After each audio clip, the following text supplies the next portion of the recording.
चंद्रगुप्त मौर्य के समक्ष बैठकर आचार्य चाणक्य ने गंभीर स्वर में कहा, अगर इस दुनिया में तुम्हें सफल होना है तो चालाक बनना सीखो। अगर तुम चालाक नहीं बनोगे तो लोग तुम्हें पैरों तले कुचल देंगे। इस दुनिया में सीधे साधे और भोले भाले लोगों के लिए कोई जगह नहीं है। यदि तुम भोले बने रहना चाहते हो तो यह मान लो कि सफलता तुम्हारे हाथों से हमेशा के लिए छिन जाएगी। याद रखो, तुम्हें अपने दिमाग का सही इस्तेमाल करना होगा। अब ध्यान से सुनो, ये हैं सफलता के 10 नियम। रूल नंबर 8, कभी अपनी कमजोरी मत दिखाओ वरना लोग तुम्हारा फायदा उठाएंगे। इस दुनिया में 2 तरह के लोग होते हैं, एक जो शिकार करते हैं और दूसरे जो शिकार बनते हैं। अगर तुमने अपनी कमजोरी लोगों को दिखा दी तो यह मान लो कि तुमने खुद को शिकार बनने के लिए न्योता दे दिया है।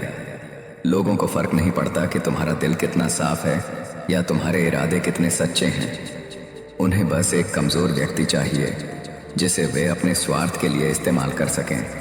जब तुम अपनी दिक्कतें हर किसी से साझा करोगे तो 90% लोग सिर्फ सुनेंगे लेकिन मदद कोई नहीं करेगा। उल्टा वे तुम्हारी कमजोरी का फायदा उठाने की योजना बनाएंगे। जब आप अपनी भावनाओं, दिक्कतों और परेशानियों को खुलकर दूसरों से साझा करते हैं तो ज्यादातर लोग आपको समझने या मदद करने के बजाय आपकी स्थिति का फायदा उठाने की सोचते हैं। यह एक कटु सत्य है, लेकिन यह दुनिया का स्वाभाविक नियम है। कई बार ऐसा होता है कि आप अपनी किसी बड़ी समस्या को अपने दोस्तों, रिश्तेदारों या सहकर्मियों से साझा करते हैं, यह सोचकर कि वे आपकी मदद करेंगे, लेकिन इसके बजाय वे या तो आपकी परेशानी का मजाक बनाते हैं या आपकी स्थिति का लाभ उठाने लगते हैं। रूल नंबर 2, खुद की इज्जत करो वरना दुनिया तुम्हें रद्द कर देगी। अगर तुम खुद की इज्जत नहीं करोगे तो दुनिया भी तुम्हें एक बेकार चीज समझेगी जिसे जब चाहे इस्तेमाल किया जा सकता है और फिर फेंक दिया जाएगा। यह दुनिया केवल उन्हीं को महत्व देती है जो खुद को महत्व देना जानते हैं। अगर तुमने अपनी कीमत खुद कम कर दी तो दुनिया तुम्हें कचरे की तरह किनारे कर देगी। आत्मसम्मान की पहली शर्त यह है कि तुम खुद को वह सम्मान दो जिसके तुम हकदार हो। जब तुम खुद को इज्जत दोगे तभी दुनिया भी तुम्हें इज्जत देगी। आत्मसम्मान क्यों जरूरी है? सोचो, अगर तुम खुद को एक सामान्य पत्थर समझोगे तो लोग तुम्हें यूं ही ठोकर मारकर चले जाएंगे, लेकिन अगर तुम खुद को एक कीमती हीरा मानोगे तो लोग तुम्हें संभाल कर रखेंगे, तुम्हारी कद्र करेंगे। दुनिया का यही नियम है, लोग तुम्हारी वैल्यू उतनी ही समझेंगे जितनी तुम खुद अपनी वैल्यू रखते हो। अगर तुम खुद को कमजोर और तुच्छ मानोगे तो लोग भी तुम्हें उसी नजर से देखेंगे। अगर तुम अपने आत्मसम्मान को गिरा दोगे तो दुनिया तुम्हारी परवाह नहीं करेगी, लेकिन अगर तुम खुद को शक्तिशाली, सम्मानजनक और योग्य मानोगे तो लोग भी तुम्हें उसी तरह ट्रीट करेंगे। रूल नंबर 3, सही शब्द सही समय पर बोलो वरना कोई तुम्हें गंभीरता से नहीं लेगा।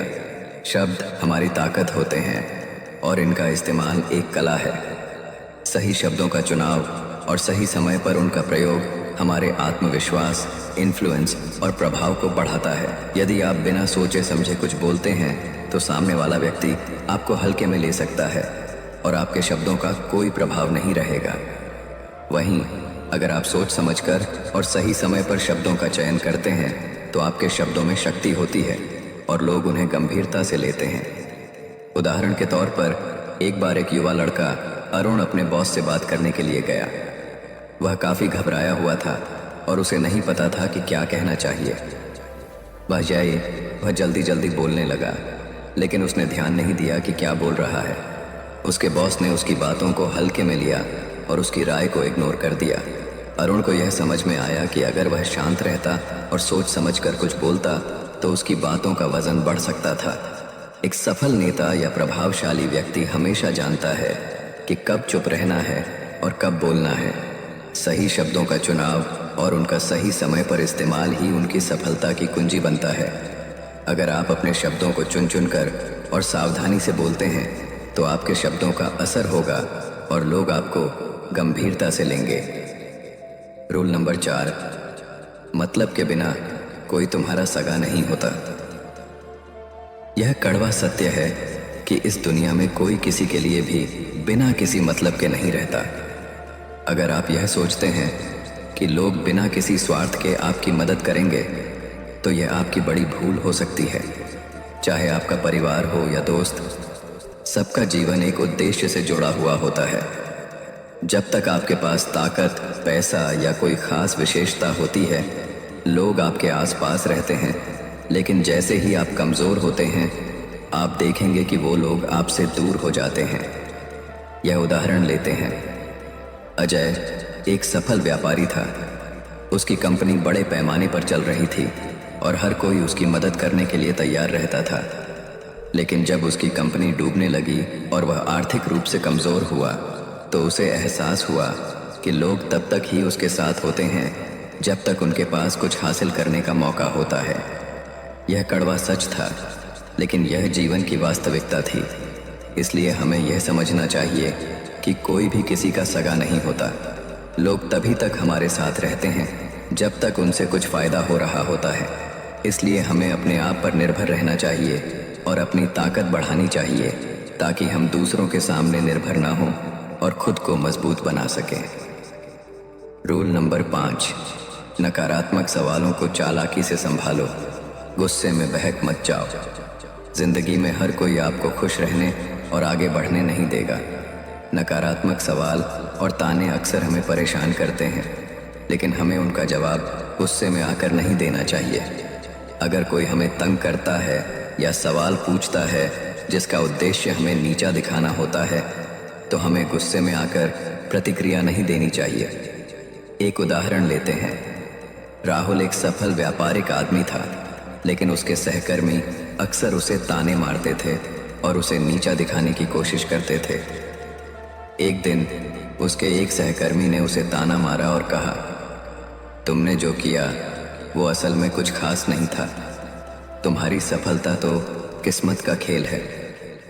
अगर राहुल गुस्से में आकर उस पर पलटवार करता, तो वह खुद को ही छोटा साबित करता। लेकिन उसने खुद को शांत रखा और मुस्कुराते हुए जवाब दिया, मैं मानता हूं कि हर किसी के रास्ते अलग होते हैं, लेकिन जो भी रास्ता चुना उसने मुझे यहां तक पहुंचाया।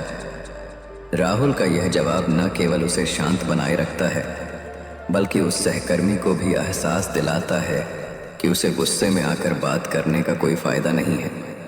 इस प्रकार नकारात्मक सवालों का जवाब मुस्कुराते हुए और समझदारी से देना हमें मजबूत और प्रभावशाली बनाता है। इससे यह साबित होता है कि जब भी हमें किसी नकारात्मक टिप्पणी का सामना हो, हमें गुस्से में आकर जवाब देने के बजाय उसे स्मार्ट तरीके से संभालना चाहिए। इससे हमारी मानसिक ताकत भी बढ़ती है और सामने वाला व्यक्ति दोबारा हमें तंग करने का प्रयास नहीं करता। रूल नंबर 6, धैर्य रखो, नहीं तो विनाश तय है। धैर्य वह गुण है जो किसी भी सफलता की नींव है। जब तक हम धैर्य नहीं रखते, हम खुद को जल्दबाजी के जाल में फंसा सकते हैं, जो हमें नुकसान पहुंचा सकता है। यह जीवन का सबसे बड़ा सत्य है कि सबसे सफल लोग वे होते हैं जो किसी भी निर्णय को जल्दी नहीं लेते, बल्कि सही समय का इंतजार करते हैं। कभी कभी हम अपने लक्ष्य को पाने के लिए इतनी जल्दबाजी करते हैं कि हमें अपने फैसलों की गंभीरता का सही से आकलन नहीं कर पाते। यही वजह है कि कई लोग रास्ते में ही हार मान लेते हैं, क्योंकि उन्होंने धैर्य से काम नहीं लिया। उदाहरण के तौर पर, एक व्यापारी जो बहुत जल्दी पैसे कमाने की चाहत में एक गलत निवेश करता है, वह न केवल अपना पैसा खो देता है, बल्कि उसकी पूरी कंपनी भी नुकसान में चली जाती है। वहीं दूसरी ओर एक और व्यापारी जिसने धैर्य से काम लिया, सही समय का इंतजार किया और धीरे धीरे अपनी कंपनी को सशक्त किया, वह सफलता की ऊंचाइयों तक पहुंचता है। इसलिए हमें धैर्य रखना चाहिए, क्योंकि सही समय पर किया गया कार्य ही हमें वास्तविक सफलता दिलाता है। जब तुम धैर्य रखोगे, तब तुम खुद को और अपने फैसलों को समय की कसौटी पर परख पाओगे और तभी तुम सच्ची सफलता को पा सकोगे। रूल नंबर 7, सोच समझकर बोलो, वरना लोग तुम्हें कमजोर समझेंगे। हमारे शब्द हमारे व्यक्तित्व का आईना होते हैं। जो हम बोलते हैं वह सामने वाले पर गहरा प्रभाव डालता है। अगर हम बिना सोचे समझे कुछ बोलते हैं तो हमारा आत्मविश्वास कम हो जाता है और लोग हमें कमज़ोर समझने लगते हैं। यह ज़रूरी नहीं कि हमें हर समय बोलने की ज़रूरत हो, लेकिन जब भी हम बोलें हमें अपने शब्दों को माप तोल कर बोलना चाहिए।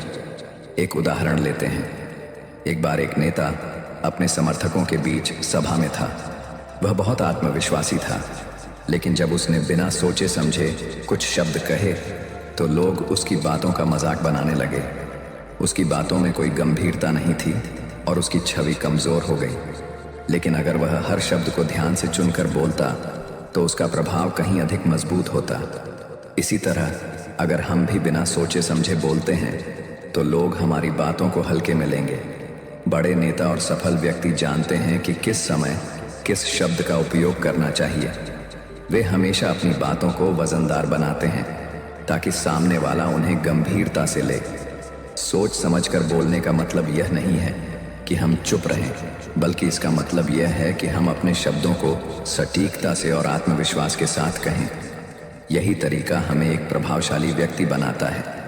अगर तुम्हारी जुबान पर नियंत्रण नहीं है तो यह तुम्हारा सबसे बड़ा दुश्मन बन सकता है, लेकिन अगर तुम इसे नियंत्रित कर सको तो यही जुबान तुम्हारी सबसे बड़ी ताकत बनेगी, जो तुम्हें हर मुश्किल में कामयाबी दिलाएगी। रूल नंबर 8, आंखों में आंखें डालकर बात करो, वरना लोग तुम्हें कमजोर समझेंगे। आत्मविश्वास का सबसे मजबूत संकेत हमारी बॉडी लैंग्वेज होती है और उसमें आंखों का बड़ा रोल है। जब हम किसी से बात करते हैं और उसकी आंखों में आंखें डालकर बात करते हैं तो इससे सामने वाले को यह संदेश जाता है कि हम आत्मविश्वासी हैं। आंखों में आंखें डालकर बात करना एक संकेत है कि हम झूठ नहीं बोल रहे, हम अपनी बातों में सच्चे और ईमानदार हैं और हम किसी से डरते नहीं हैं। यह साधारण सी बात हमें मानसिक मजबूती और आत्मविश्वास का एहसास कराती है। आंखों में आंखें डालकर बात करना केवल बातों का असर नहीं करता, बल्कि यह हमारे अंदर के आत्मविश्वास को भी मजबूत करता है। यह दिखाता है कि हम अपने विचारों और भावनाओं के साथ पूरी तरह से सच्चे और ईमानदार हैं। जब आप सामने वाले के चेहरे की ओर देखेंगे तो यह आपको खुद को अधिक सशक्त और सक्षम महसूस करने में मदद करता है। रूल नंबर 9, बेगैरत और लक्ष्यहीन लोगों से दूर रहो। हमारा जीवन उन लोगों के साथ ही ढलता है जिनके साथ हम समय बिताते हैं। अगर हम ऐसे लोगों के साथ हैं जो जीवन में कोई दिशा नहीं रखते, जो हमेशा आलोचना करते हैं, जो कभी अपने लक्ष्य पर ध्यान नहीं देते, तो धीरे धीरे हम भी उनकी तरह बन सकते हैं। ऐसे लोगों के आसपास रहना किसी के लिए भी फायदेमंद नहीं है। उनका नकारात्मक प्रभाव हमारे सोचने और काम करने के तरीके को प्रभावित करता है और हम भी उनकी तरह निष्क्रिय हो सकते हैं। रूल नंबर 10, अपनी सोच को हमेशा बड़ा रखो, क्योंकि छोटी सोच के लोग कभी आगे नहीं बढ़ते। हमारे सोचने का तरीका हमारी भविष्यवाणी करता है। अगर हम छोटे विचारों और छोटे लक्ष्यों के साथ संतुष्ट रहते हैं तो हम कभी बड़े सपने नहीं देख सकते। बड़ा सोचने से हमारा आत्मविश्वास भी बढ़ता है और हम नई ऊंचाइयों को छूने के लिए तैयार होते हैं। बड़े विचारों के साथ हम बड़ी योजनाओं और लक्ष्यों को निर्धारित करते हैं और ये लक्ष्य हमें लगातार प्रेरित करते रहते हैं। एक उदाहरण लें। कल्पना करें, एक छोटे से गांव में एक लड़का है जिसका नाम शिव है। वह हमेशा छोटे विचारों के साथ जीता था, जैसे कि अच्छा अंक प्राप्त करना या एक छोटी नौकरी पा लेना। लेकिन एक दिन उसने एक सफल व्यवसायी से मुलाकात की जिसने उसे बताया कि उसने जीवन में सफलता पाने के लिए अपने विचारों को बड़ा रखा। शिव ने उसकी बातों पर ध्यान दिया और उसने अपने लक्ष्यों को बड़ा किया। वह अब न केवल एक व्यवसाय शुरू करने का सपना देखता है, बल्कि वह इस सपने को पूरा करने के लिए कदम भी उठाता है। शिव की सोच अब बड़ी हो चुकी है और उसने अपने जीवन को पूरी तरह से बदल लिया। इससे यह साबित होता है कि जो लोग छोटे लक्ष्यों के साथ संतुष्ट रहते हैं वे कभी बड़ा कुछ हासिल नहीं कर सकते, लेकिन जो लोग अपने विचारों को बड़ा रखते हैं और ऊंचे सपने देखते हैं वे हमेशा नए अवसरों की तलाश करते रहते हैं और जीवन में बड़ी सफलता प्राप्त करते हैं।